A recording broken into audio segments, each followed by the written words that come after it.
This is the first time I've told anyone this story, and it may be the last, because they found me. The year was 1994. I was a 15-year-old who lived in a small town, mainly dominated by churchgoers and elderly couples who didn't get along, so there was never much to do. The only things that captured my attention were video games. They were pretty basic at the time, but my family wasn't well off to purchase such a luxury as a home gaming system. It was the middle of summer when talk started to spread of a penny arcade moving into the building where the old videotape store was. My friend and I, we'll call him Terry, were beyond excited, seeing as it was a much more economically friendly option for us and our parents to get a chance to play a video game straight out of my gaming magazines.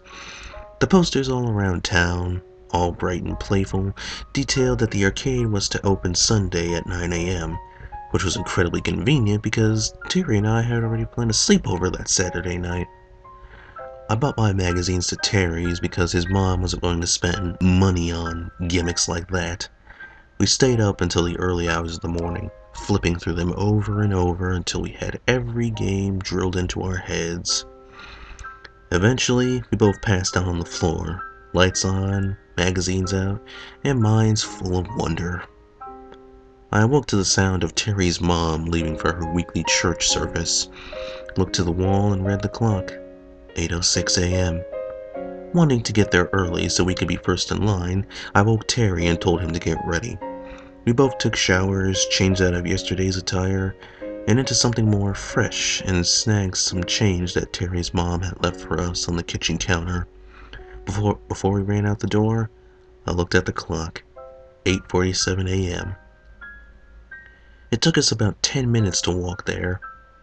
When we approached the lineup at the door, there were only a handful of people there. No kids our age, just some older social rejects who had nothing better to do. We jumped into line to secure our spot as the fourth and fifth people to enter the arcade. We cupped our eyes against the arcade front window to block our eyes from the sun, and what we saw blew our 15-year-old minds. Rows and rows of arcade games. Something caught my eye though. Two large double doors with the writing, "The Virtual Reality Experience." To hear those words, virtual and reality, in the same sentence back then made absolutely no sense to me, so it intrigued us to the point of making it at the top of our agenda for what to do at 9 o'clock when the doors open.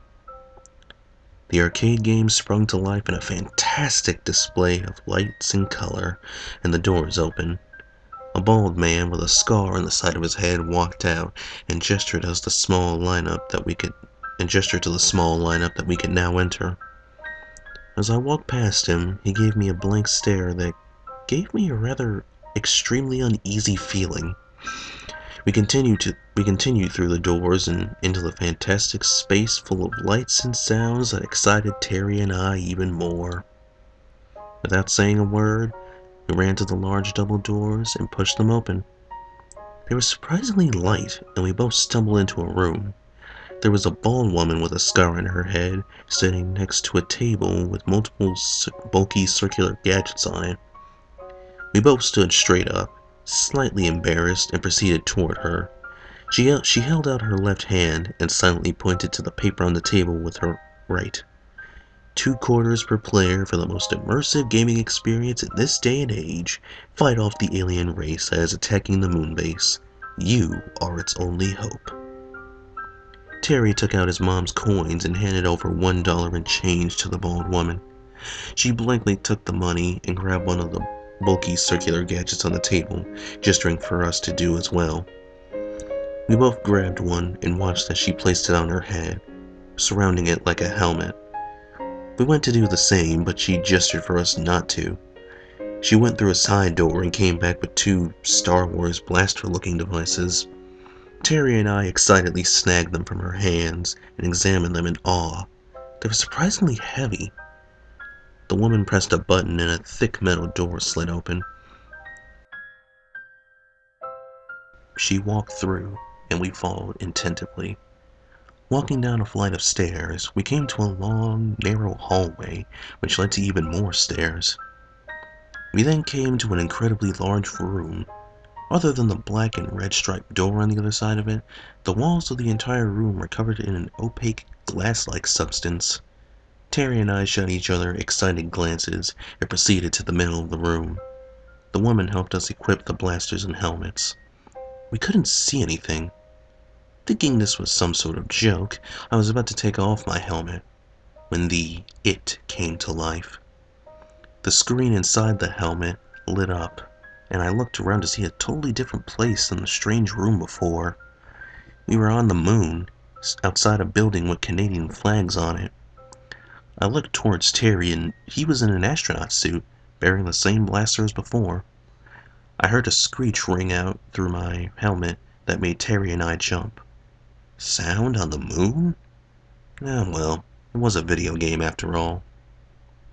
We turned toward the origin of the sound to see what I can only describe as a true monster. It was lanky and crawled on 4 legs. My first thought was that its face was made up of only 2 deep black holes, presumed to be eyes. It looked sickly and injured as it moved toward the 2 of us. Its face opened up to form a mouth that bore rows of razor-sharp teeth. It paused its advance and stood up on its hind legs, exposing claws that looked as if they could slice through human flesh like butter. It lunged toward me with surprising speed. I froze. Time felt slow as I watched the monster gracefully soar through the air toward me, mouth open and claws outstretched.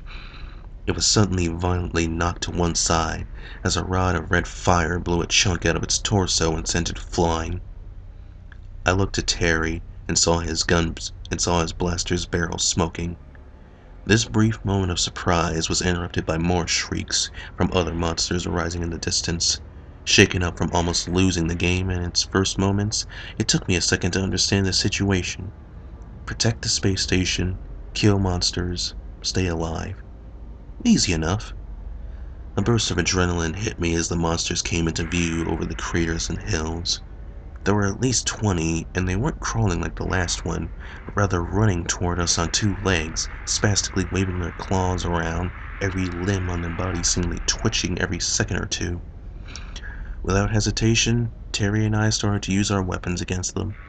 They got about 10 meters away before the last one collapsed to the ground, motionless.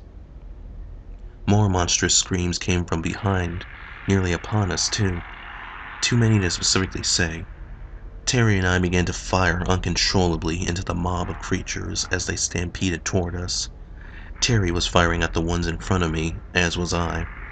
I realized too late that Terry's actions were foolish, as monsters poured onto him, covering him from view. He screamed in pain, firing wildly into the crowd of creatures.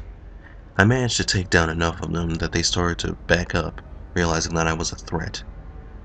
They crawled back over the hills and craters, revealing Terry's body, motionless, on the ground.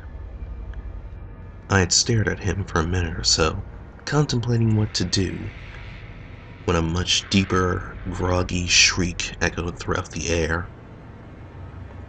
I turned to see a creature, larger than the others, slowly striding on 2 legs across the lunar surface toward me. Its claws were noticeably longer, and its teeth were curled inwards. I switched my focus from Terry to the monster, and just as I did, it stopped advancing on me.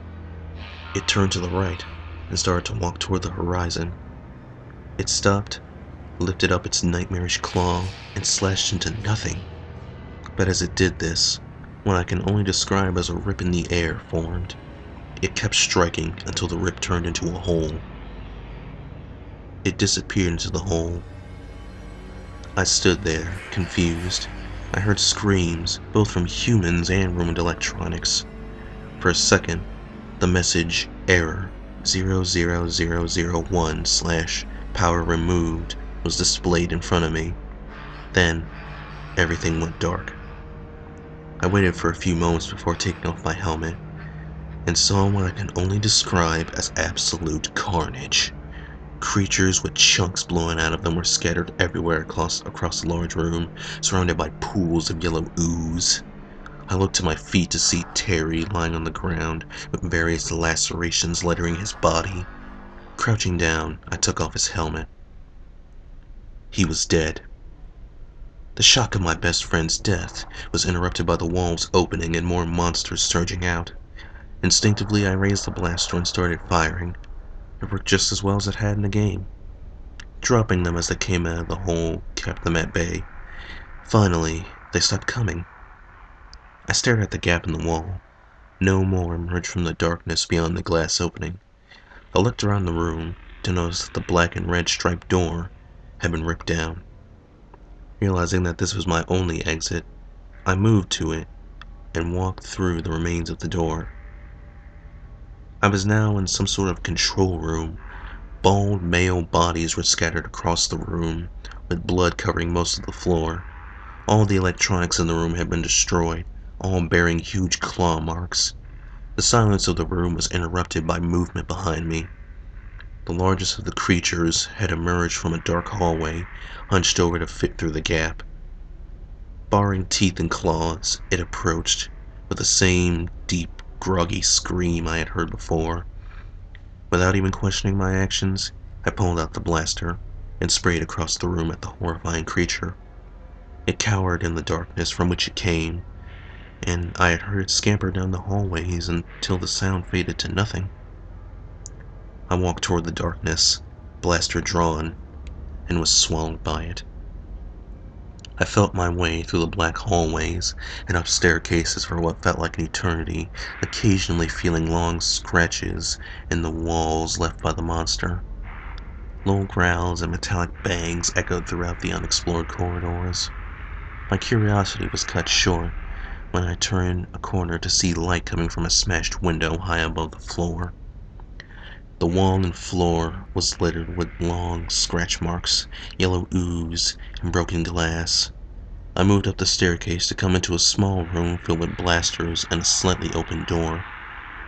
Peeking through, I saw the woman who had directed Terry and me into this horrible mess. I burst through, aimed my blaster, and held the trigger until she was unrecognizable, my mind numb with the pure rage of my best friend's death. From nowhere, more bald men swarmed to the scene. I stood there, the cuts, bruises, yellow ooze, and blood covering my body, as they all blankly stared at me.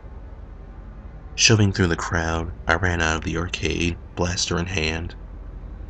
That was 21 years ago, and the bald, scarred men have been pursuing me ever since. I often think about the time Terry and I spent in the game, how it could have played out so differently. If not for him, we would have both died in that terrible place. I've tried telling others, but I gave up long ago, as everyone thinks I'm mad. I went out west to the coast, but it didn't matter how far I went. They always seemed to catch up to me. I see them, walking on the streets, in restaurants, even on TV. I swear one of them looks like Terry. Sometimes at night, I hear the shrieks of that monster in the distance. I fear that my time may be short. As I write this, there is a bald, scarred man sitting under the light of a bus stop across the street, blankly staring at my house. I can hear scratching noises at the back of my door, accompanied by an occasional low, groggy groan. I'm going to die here.